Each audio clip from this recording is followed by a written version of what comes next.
오늘 우리 예배에 대해서 함께 은혜 나누기 원합니다. 예배를 늘 드리고 있지만 예배에 대해서 잘 모르고 있을 때가 많이 있습니다. 예배란 무엇인가? 예배는 하나님께서 말씀과 성령으로 우리에게 찾아오시는 게 먼저입니다. 찾아오시고 우리는 찬양과 기도와 순종으로 응답하는 겁니다. 찾아오심에 응답하는 겁니다. 하나님의 찾아오심에 응답하는 것이 예배입니다. 저와 여러분 가운데 지금 이 시간 성령 하나님이 찾아오신 줄로 믿습니다. 그게 어떻게 응답하느냐에 달려있는 거죠. 오늘 본문에 보시면 예배하는 자들을 찾으신다고 하십니다. 찾으시는 이유는 찾아오시려고 찾으시는 거죠. 하나님은 전지전능하신 하나님이십니다. 어디에 있는지 몰라서 찾으시는 게 아니라는 거예요. 하나님께서 찾으시는 이유는 하나님께서 은혜 베푸실 대상을 찾고 계신다는 겁니다. 누가복음 17장에 보시면 예수님께서 10명의 나병 환자를 고쳐주십니다. 10명 중 단 한 사람만 돌아오는 거죠. 그때 예수님께서 뭐라고 말씀하시는가 하면 나머지 9은 어디 있느냐 하십니다. 예수님께서 그들이 어디에 있는지를 몰라서 물으시는 것이 아니라 주님이 그들을 찾고 계신다는 겁니다. 감사하는 자를 찾고 계신 거죠. 자, 이런 겁니다. 병을 고쳐주신 건, 병 고침의 역사가 일어난 건, 내 삶에 어떤 감사할 내용이 일어난 것은 하나님 우리에게 찾아오신 은혜입니다. 그리고 감사하는 그 은혜에 반응하는 거죠. 예수님께서 먼저 찾아오셔서 고쳐주셨습니다. 이것이 예배의 시작이고 은혜의 시작입니다. 그 이후에 한 사람이 돌아와서 하나님께 영광을 돌려드린 것이 예배의 완성이 되는 거죠. 여러분, 하나님이 찾아오셔도 반응하지 않으면 예배가 되지 않는 거예요. 17장 16절에 뭐라고 되어 있는가 하면 예수의 발 아래 엎드려 감사하니 그는 사마리아 사람이라. 굳이 엎드려 감사한다고 이야기합니다. 어떤 게 떠오르시나요? 예배하는 장면이죠.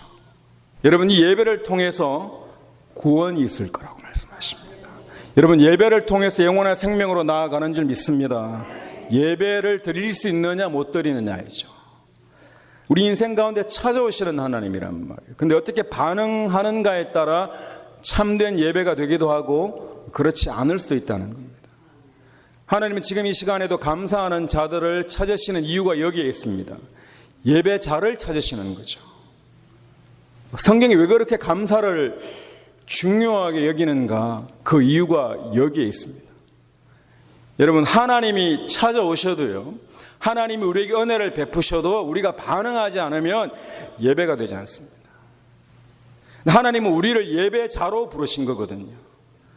주일만 예배드리는 것이 아니라 삶이 예배가 되기를 축원합니다. 그럼 삶 가운데 감사로 반응이 일어나는가 하는 문제예요. 우리가 어떤 태도로 살아가는가 하는 게 문제죠. 여러분, 굉장히 중요한 이야기입니다. 삶이 예배가 될 수도 있고 그렇지 않을 수도 있습니다. 지금 이 순간에도 어떤 마음으로 앉아 있느냐에 따라서 누군가는 예배가 되고 누군가는 그렇지 않을 수가 있습니다. 여러분, 오늘 본문의 배경이 되는 장소는 사마리아입니다. 예수님 지금 예루살렘에서 갈릴리로 가시는 중이에요. 많은 유대인들이 의도적으로 사마리아를 피해서 요단강 동쪽 베레아를 우회했습니다. 피해서 가는 거예요. 하지만 주님은 사마리아를 직접 가로질러서 가셨습니다. 한 여인을 만나기 위해서 가셨습니다. 여러 사람이 아니에요. 한 여인이에요. 특별한 사람인가? 아니에요. 세상적으로 보기에는 보잘것없는 한 여인입니다. 여러분, 수고성 여인에 대해서 어떻게 알고 계십니까? 많은 사람들이요, 지금까지도 많은 사람들이 이 여인을 이야기할 때 남편이 5 있었고 지금 있는 남편도 남편인지 아닌지 이런 내용만 머릿속에 있는 거예요. 왜 그런가 하면요, 사람들은 한 사람의 삶 전체보다는 그 사람의 허물과 실패에 관심이 있습니다. 누구와 결혼했는지, 왜 이혼했는지, 지금 누구와 사는지 이런 이야기에 관심이 있는 거죠. 2000년 전이나 지금이나 크게 다르지 않습니다. 남편은 뭐 하는 사람인지 이런 데 관심이 있는 거예요. 요한복음 4장이 우리에게 주시는 것은 그 여자의 과거가 아니라는 거예요. 예수님이 왜 그 여자를 찾아가셨는가 하는 겁니다. 주님은 지금도 예배자를 찾으시는 줄 믿습니다. 그 여인은 분명히 죄인이었어요. 저도 죄인이고 여러분도 죄인이지만 그 여인도 분명 죄인이었습니다. 유대인 남자는 근처에 가지 않아요. 근데 그녀에게서 놀라운 것을 발견하게 됩니다. 예수님에게 무엇을 질문하는가 하는 거예요. 신기하죠. 예수님에게 예배에 대해서 질문합니다. 사람들은 평소에 고민하는 것을 말하게 되어 있거든요. 처음 본 유대인 남자에게 예배에 대해서 질문합니다. 물론 자신의 죄를 다 알고 있는 그분이 특별하게 여겨졌겠죠. 4장 21절에 보면 예수께서 이르시되 여자야 내 말을 믿으라. 이 산에서도 말고 예루살렘에서도 말고 너희가 아버지께 예배할 때가 이르리라고. 장소가 어디냐, 어디에서 예배 드려냐를 묻는 거죠. 북이스라엘과 남유다로 갈라지면서 그 북이스라엘의 아수르가 침공했지 않습니까? 그래서 많은 사람들을 포로로 끌고 간 다음에 이 사마리아라는 동네에 그 주변에 있는 이방인들을 집단 거주시켜 버립니다. 그러니까 정체성이 없어져요. 이스라엘인이라는 정체성이 없어져 버리는 거예요. 그러니까 사마리아는 온갖 사람들이 다 사는 거예요. 그래서 유대인들이 보기에는 쟤네들은 제대로 믿지 않는다고 생각했습니다. 페르시아 시대에 그리심산에 예루살렘처럼 예배처를 만들어버리는 거예요. 그래서 논쟁이 있습니다. 그리심산에서 예배를 드려야 되느냐 아니면 예루살렘에서 예배를 드려야 되는가. 예수님께서 말씀하시는 거죠. 둘 다 아니라는 거예요. 여러분 이 여자가 분명한 건 무엇을 기다리고 있는가 하면 메시아를 기다리고 있습니다. 여자가 이르되 메시아 곧 그리스도라 하는 이가 오실 줄을 내가 아노니 그가 오시면 모든 것을 우리에게 알려주시리이다 하는 거예요. 여러분 하찮은 여인으로 볼 수 없습니다.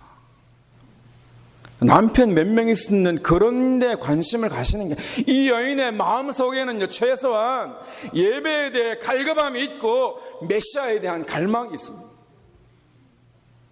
지금 내 삶이 비록 이럴지라도 지금 내 인생의 이 모양으로 꼬였을지라도 주님 오시면 이 문제를 해결할 수 있다는 마음이 있었다는 거예요. 그게 예배입니다, 여러분. 여러분, 사람들은 남편의 숫자로, 남편의 배경으로 여인을 평가합니다. 하지만 예수님은 그녀의 중심에 어떤 갈급함이 있는가 하는 거예요. 여러분 마음에 어떤 갈급함이 있으십니까? 정말 예배 잘 드리고 싶다는 갈급함이 있게 되기를 축원합니다. 주님 찾아오시거든요. 지금도 오시지만 삶 가운데 찾아오십니다. 그때 여러분 감사로 반응하는 저와 여러분 되기를 축원합니다. 참된 예배자로 세우시더라는 거예요. 이 여인의 갈망을 보시고 참된 예배자로 세워 가시는 거죠. 우리 조상들은 이 산에서 예배하였는데 당신들의 말은 예배할 곳이 예루살렘에 있다 하더이다. 여로보암과 르호보암이 갈라졌을 때 여로보암이 보기에 못마땅한 거예요. 예배 드리러 자꾸 어디로 가나요? 예루살렘으로 가니까 혹시 마음이 빼앗겨서 자기 백성들이 돌아서 버릴까 괴로워한 거죠. 그래서 베델과 단에 제단을 쌓기 시작합니다. 하나님 뜻이 아니라 누구 생각인 거예요? 내 생각인 거죠. 여러분 예배는 하나님께 드리는 겁니다. 하나님이 하나님의 때 가장 좋은 것으로 저와 여러분에게 반드시 주시는 줄 믿습니다. 이 여인도 마찬가지죠. 문제는 장소가 아니라는 거예요. 예배에 있어서 가장 중요한 것이 장소일 수 있습니다. 하지만 더 중요한 것이 있다는 거예요. 하나님의 임재하심 때문에 장소가 굉장히 중요한데 더 중요한 게 있습니다. 예배에 정말 중요한 게 있습니다. 뭐가 중요한가 하면 대상이 누구인가 하는 거예요. 예수님을 모르면 예배가 되지 않습니다. 예수님 뭐라고 말씀하시는가 하면 너희는 알지 못하는 것을 예배하고 우리는 아는 것을 예배하노니 이는 구원이 유대인에게서 남이라. 구원이 어디에서 난다고요, 여러분? 유대인에게서 나는 거죠. 유대인이 대단해서 그런가요? 아니에요. 메시아가 유대인 가운데 오신다는 뜻입니다. 아는 것을 예배하기를 원하는 거예요. 여러분, 예수님 알기를 원합니다. 이거는 설명해서 되는 내용이 아니거든요. 이건 공부한다고 되어지는 게 아니거든요. 하나님의 말씀이 성령으로 임하시면 예수님이 누구인지 알게 되어 있습니다. 그 찾아오신 주님 앞에 우리가 거부할 수 없기 때문에 감사로 예배를 드릴 수밖에 없게 되어지는 거예요. 여러분, 예배 드리는 삶이 되어지기를 축복합니다. 저도 조금씩 알게 되는 게 예배더라고요.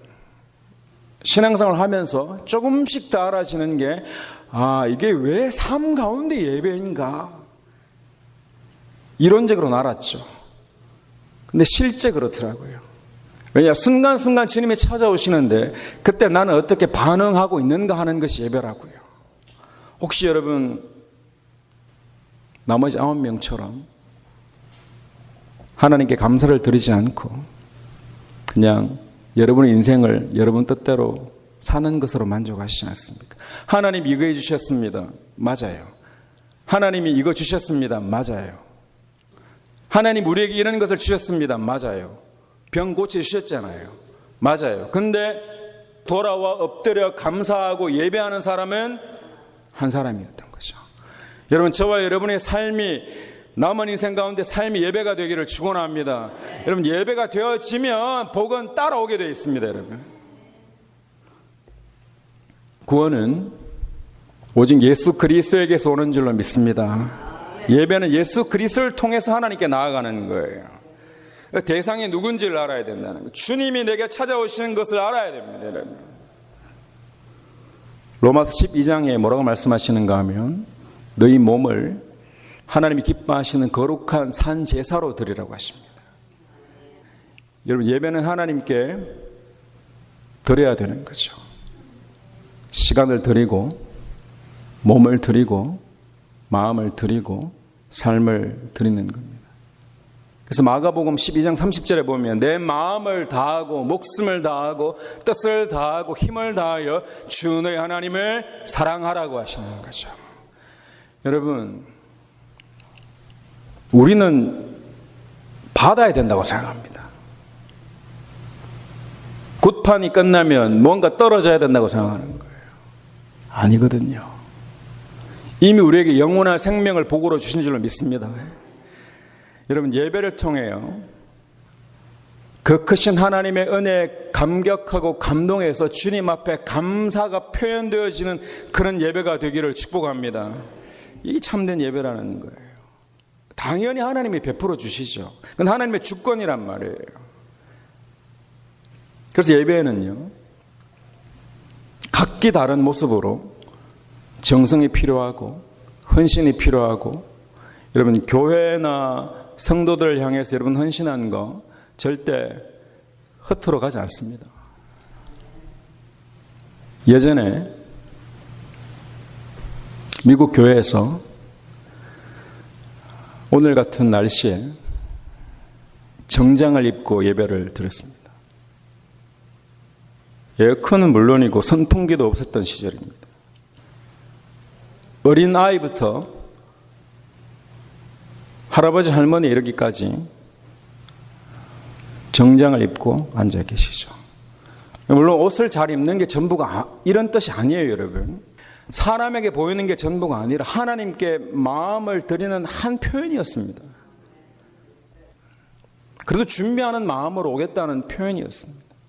그리고 일부 흑인 교회에서는 지금도 이어지는 문화지만 토요일마다 세차를 했습니다. 그러니까 누군가는 쇼업이라고 이야기할 수 있지만 하나님은 마음을 보시는 날. 그렇지 않습니다, 여러분. 우리는 어땠나요? 가난한 시절이 있었지 않습니까? 새 옷 사고 새 신발 사면 주일날 먼저 입었습니다.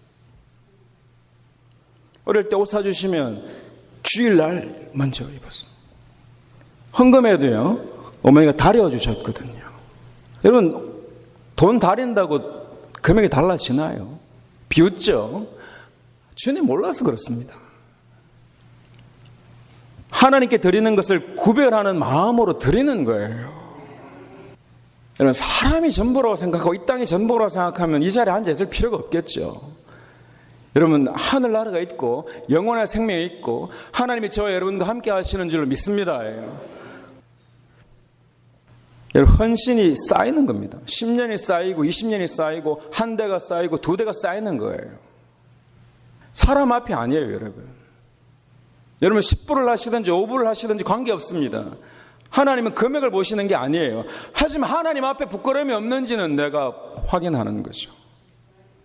하나님과의 문제지 않습니까? 하나님이 아벨의 예배는 받으시고 가인의 예배는 받지 않으십니다. 사람들이 재물 때문에 그렇다고 이야기하는데 그렇지 않습니다, 여러분. 여호와께서 아벨과 그의 재물은 받으셨으나 가인과 그의 재물은 받지 않으십니다. 그의 재물만 이야기하시는 것이 아니라 먼저 이야기하시는 건 아벨을 받으시고 재물을 받으십니다. 아벨 때문에 재물을 받으신 거고 가인 때문에 재물을 받지 못하신 겁니다. 사람을 말씀하신 다음에 재물입니다. 여러분, 시편 50편 8절에 보시면 나는 네 재물 때문에 너를 책망하지는 아니하리라 하십니다. 재물 때문에 책망하신 하나님이 아니에요. 하지만 뭐 때문에요? 마음 때문에. 똑같이 헌금을 냈는데 바나바의 헌금은 받으시고 아나니와 삽비라의 헌금은 받지 않으시는 거예요. 액수가 중요한 게 아니라는 거죠. 마음이 뭐냐는 거예요. 하나님께서 원하시는 건 예배자의 마음이라는 거예요. 어떤 마음으로 이 자리에 앉아 있는가 하는 겁니다. 여러분, 조금 더 극단적으로 이야기하면요, 예배가 전부입니다. 정말 전부입니다, 여러분. 제가 요즘 성도님들을 만나면 참 은혜로운 말씀을 많이 해주시는데 인생이 헛되고 계속 말씀해 주세요. 하늘나라밖에 없다는 거예요.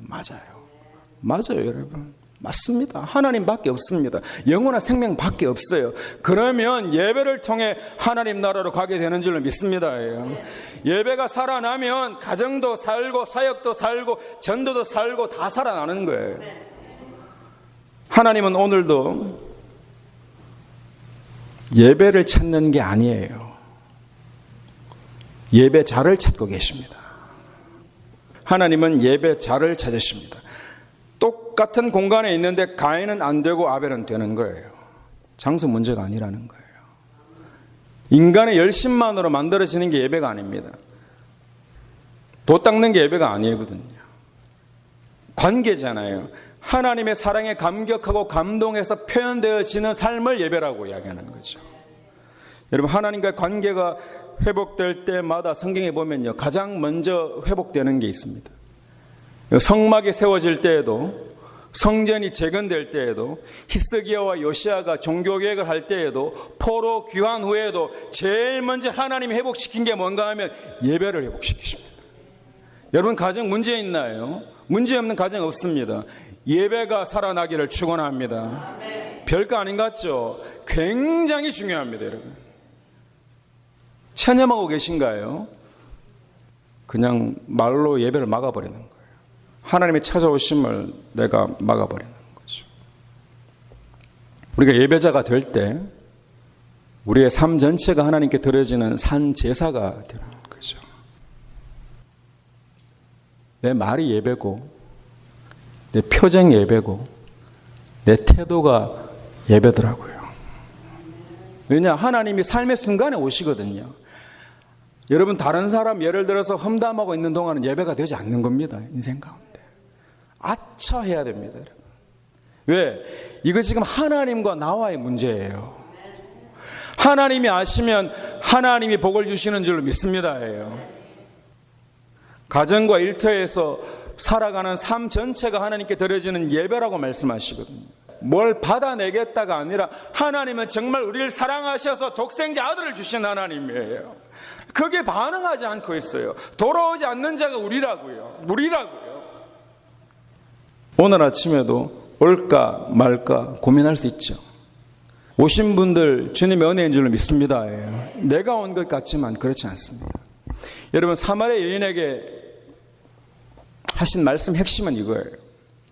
예배는 하나님을 위한 것이어야 된다는 거예요. 많은 사람이 오해합니다. 오늘 은혜 받았습니까? 이렇게 질문하죠. 오늘 찬양이 좋았습니까? 설교가 마음에 들었습니까? 감동이 있습니까? 다 맞는 말이에요. 하지만 이것보다 더 중요한 게 있어요, 여러분. 이걸로 끝나면 안 돼요. 예수님은 전혀 다른 질문을 합니다. 아버지께서 받으시는 예배인가 하는 거예요. 하나님이 받으시는 거. 한 명이든 두 명이든 하나님이 받으시는 예배인가 하는 거예요. 우리 마음에 그런 갈급함이 있는가 하는 거죠. 내 마음으로, 내 입술로, 나의 태도로 하나님께 응답하는 겁니다. 여러분, 우리를 뭐라고 부르시는가 하면 감히 우리를요, 우리 같은 자에게 왕 같은 제사장이라고 부르십니다. 내 삶이 이 모양인데 뭐가 왕 같냐는 거예요. 이게 몰라서 하는 이야기죠. 왕 같은 제사장이란 건 뭔가 하면 제사장이잖아요. 예배를 집례하는 사람이거든요. 그러니까 저와 여러분을 뭐로 세우셨는가 하면 예배자로 세우셨다는 거예요. 우리 주님이 십자가에 달리시고 죽으심으로 저와 여러분을 예배자로 세우신 줄로 믿습니다. 이게 얼마나 존귀한 거라는 것을 알아야 된다는 거예요. 정말 존귀한 거거든요. 내가 이렇게 착한 삶을 살아서 예배자가 되라는 게 아니에요. 하나님의 은혜가 임해버리면요, 사마리아 수가성 그 여인에게 주님이 찾아오신 것처럼 주님이 오시면 예배자가 되는 줄로 믿습니다. 불현듯 찾아오신다고요. 여러분의 삶 가운데 이미 수차례 찾아오셨습니다. 앞으로도 찾아오실 거예요. 그때 응답하셔야 됩니다. 진짜 응답해야 됩니다. 내 생각과 마음과 뜻이 세상에 팔려 있으면 응답하지 못합니다. 응답하셔야 돼요. 여러분, 우리가 예배자라는 정체성을 잃어버리면 세상 사람과 다를 바가 없게 됩니다. 하나님은 영이시니 예배하는 자 영과 진리로 예배하라고 합니다. 자, 영과 진리라고 하니까, 자, 너는 영으로 예배드리고 나는 진리로 예배드린다, 이렇게 생각하면 굉장히 오해입니다. 이건요, 요한복음 문맥은 하나로 통일된 표현입니다. 영과 진리라는 건 영이 진리고 진리가 영이에요. 자, 똑같죠. 사람이 물과 성령으로 하면 물로 나는 사람 따라 있고 성령으로 나는 사람 따라 있는 게 아니에요. 물 같은 성령이에요. 새롭게 하시는 성령 하나님, 우리의 죄를 씻으시는 성령 하나님이라는 거예요. 그러니까 영과 진리, 여러분 영을 다 아시나요? 진리를 붙들면 영과 진리로 예배가 됩니다. 진리를 붙들면 돼요. 진리는 누구예요? 말씀이에요. 진리인 거예요. 그러니까 예수님 말씀 붙잡으면 영과 진리로 예배하는 줄로 믿습니다. 그 붙들고 살아가면 하늘나라 가는 거예요. 참된 예배는 성령과 말씀이 함께하는 예배죠. 제가 말씀을 선포해도 각자 임하는 게 다 달라요. 왜 그럴까요? 성령 하나님 역사하심이 다른 거예요. 말씀 정리합니다. 하나님은 오늘도 예배자를 찾고 계십니다. 예배자가 누군가요? 저와 여러분인 겁니다. 여러분이 예배 드릴 수 있다는 것 자체, 여기에서 감격할 수 있다는 것 자체, 여러분의 마음이 치유되고 여러분의 몸이 치유될지어다, 이 능력이 이 시간 있기를 축원합니다. 삶 전체를 하나님께 드리는 산제사의 삶을 살아가시기를 주님의 이름으로 간절히 축원합니다. 우리 자리에서 일어나셔서 찬양하겠습니다.